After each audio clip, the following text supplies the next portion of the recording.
Welcome back, I'm Kimberly and this is Floral Art Review. Today we're looking at a collage, a circular collage. The diameter was 1 metre and it was staged on an easel that was supplied by the organisers of the competition. We had to use Australian native flora in the design and the title was Echoes of the Bush. So my feeling with Echoes of the Bush was that I wanted to symbolise the echo that happens when regeneration happens in the Australian bush after a fire. So I've got the fire side of it as the black side and the dried material and the bark peeling off as the divider. And then on the fresh side, even though it's on the red background, it's the fresh plant material and an indication that life comes after the fire, basically. So it's the echoes of the fire that are replayed into fresh plant material. Always with a collage, our first thought is, how will I supply a water source to the plant material, given that we are presenting a flat surface to the judges.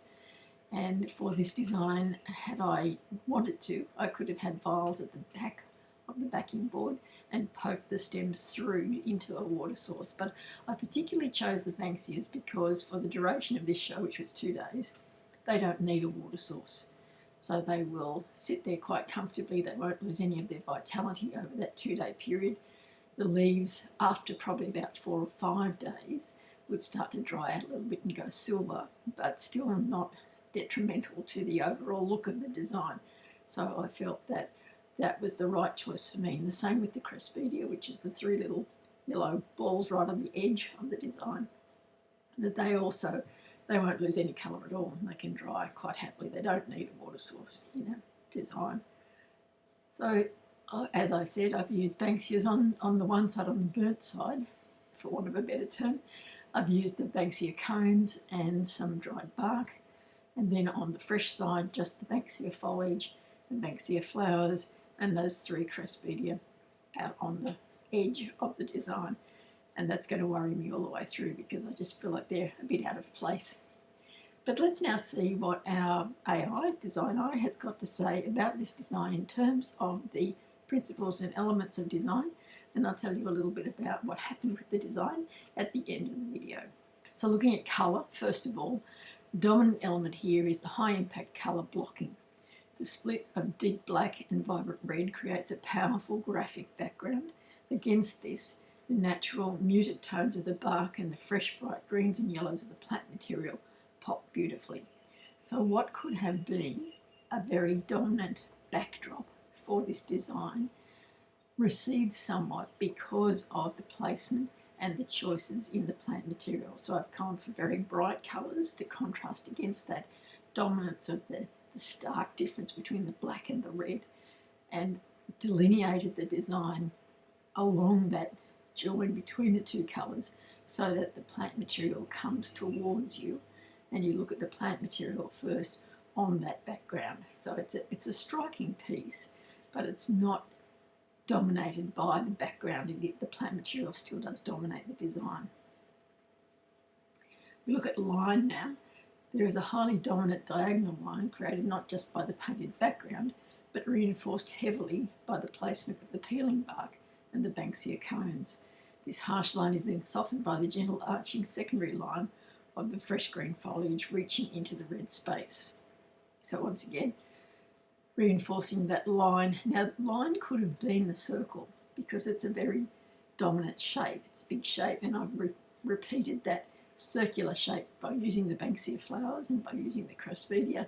And so it could have been that the line that dominated the design was the circular one rather than the diagonal one. But because of the strength of the bark and the fact that it extends beyond the edges of the design, of the background, means that we are drawn to that first and foremost, and that sets the tone for the rest of the design. We look at that, and it's not actually in the perfect half of the design. I've kept it so that it's a little bit more like 2/3 and 1/3, so that we don't feel like the design is split in half by the different colours or by the bark itself. Texture. This piece is a tactile feast. You have the underlying uniform ridges of the corrugated cardboard, the rough dry peeling of the bark, the tough serrated texture of the Banksia cones, and the soft fresh finish of the leaves and floral heads.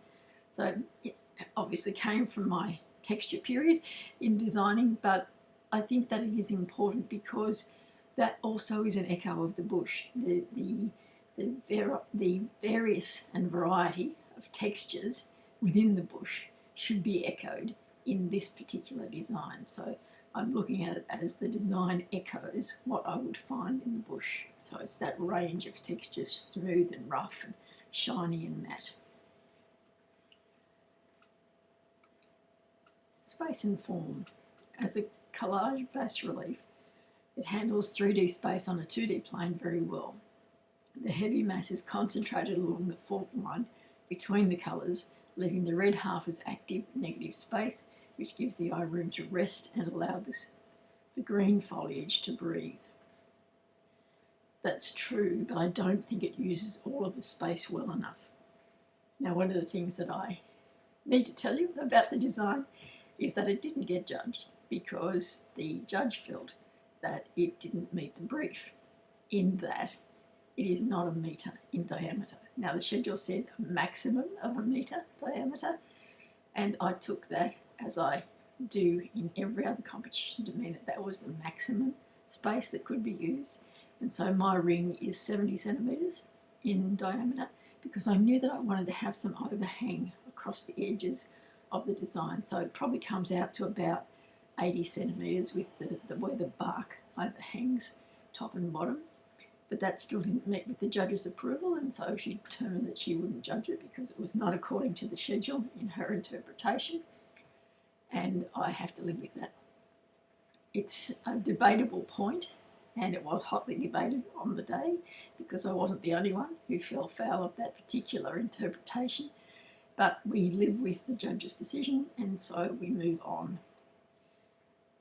That said, the space usage, if we ignore that part of it and look at the actual space of the backing board, I feel like I haven't used the bottom part of the red enough.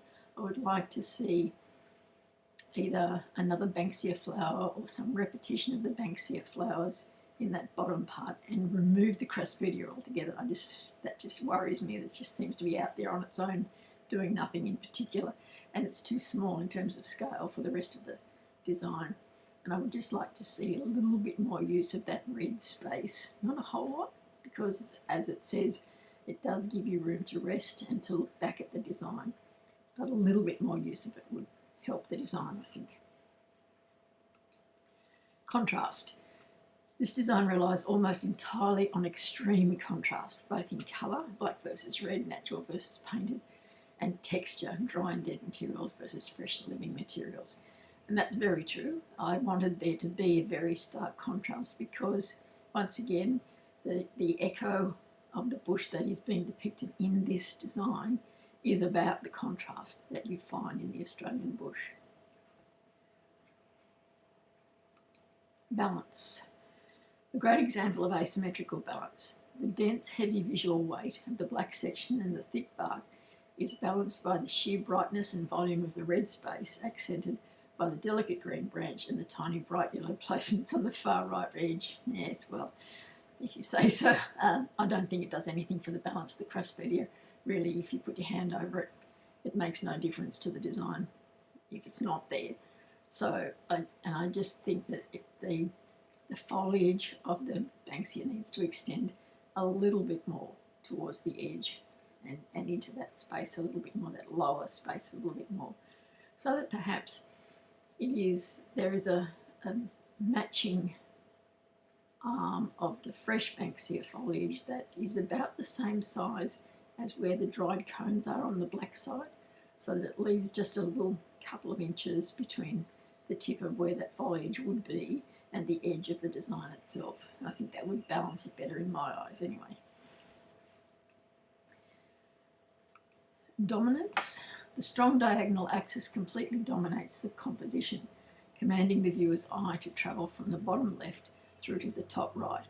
That's very true, and I'm glad that that is the case. I think it was important to have that line extend beyond the edge of the circle so that you were looking at the whole and complete design, not just what was contained within the circle. Unity. The use of exclusively Australian native materials perfectly unifies the piece under the titles Echoes of the Bush. Well, we didn't really have a choice, but it's good that the choices that I made in terms of that Australian plant material unify the design, because I've kept to just the Banksias and the bark and the silly Craspedia that are over on the other side.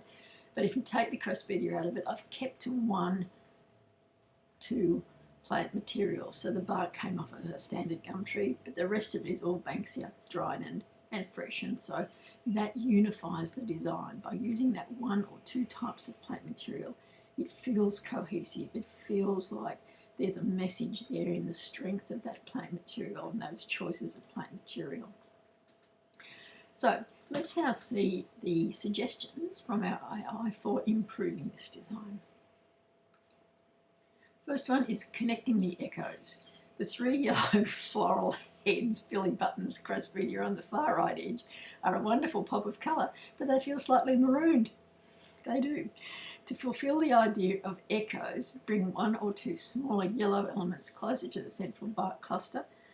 That would create a visual stepping stone effect, tying that far edge back into the main body of the design.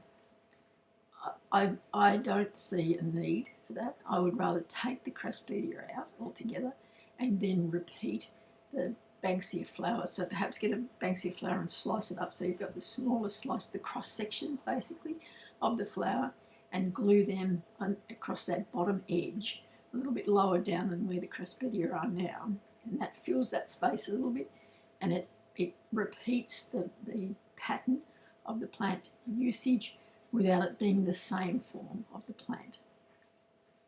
That's what I do. Number two is foliage insertion point.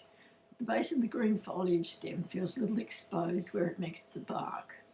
Tucking the origin point of that stem slightly deeper under the bark or a Banksia cone would give it more natural feeling of emergence. And this is quite important, a thing to note, because what it's saying is that the workmanship, the finishing off of the design is not as good as it could be. And that can often mean the difference between getting a placing and not getting a placing. So you really need to have a second look at your design once it's on display, once you think it's ready for judging. Walk away from it, come back, close your eyes, open your eyes, look at it, take a photo, go away and look at the photo of it to make sure that you have tidied up absolutely everything you possibly can so that it is very neat finishes on the design. Nothing feels out of place, nothing looks like it should be a little bit further in as this one does here. So that's a very good pickup in terms of the assessment of this design. Number three is border mechanics. The stitching binding around the edge of the circular board is quite visible. If this is meant to be a rustic textural feature, it works well. However, in strict competition judging, visible construction mechanics can sometimes draw penalties if they aren't viewed as a deliberate part of the artistic interpretation. Ensuring the edge treatment is impeccably neat or deliberately distressed is key here. And that's another good suggestion. What it's saying is that it can see the stitching is there even though I've painted it over. So it looks like it. You shouldn't be able to see it because I've painted over it. So it becomes something, a mechanic that should have been covered better. What I could have done instead, because it's paper covered wire, it would be the same colour as the bark. I should have left it unpainted and so just had the wire going around the edges. And then, as it says, it would be a deliberate part of the design itself, and it would add to that edging of the design too, because it would repeat that colour of the bark around the edge and give it a little bit of an interesting finish at the edges of the design. So once again, a good suggestion and one that I would definitely take on board next time. So there you have our analysis for this week for Echoes of the Bush, the collage. I would encourage you, as I always do, to visit floralartreview.com and have your own designs analysed. It is a completely private and independent analysis for you so that you can learn about what works and what doesn't work in terms of the principles and elements of design. You can get some suggestions that you can try. You can get some reminders, as I did this week, about keeping your work neat and tidy and finishing off things and thinking about the whole of the design, not just parts of the design that you're working on at any one time. It's a simple process, as I said. It's just a matter of logging in, creating yourself an account, which is free, logging in, and then uploading your image. There is a charge for the analysis, a minimal charge for the analysis, and you get it back in less than a minute, basically. And then you've got it for all time. It sits in your account, in your dashboard, and you can reference it, you can go back to it, you can download and print out the report that it gives you. So it's a really good resource in terms of your education in floral art and floral design. And so I really would like to see you using that to help you on your journey. I will leave you for this week. I'm Kim Bailey and this is Floral Art Review.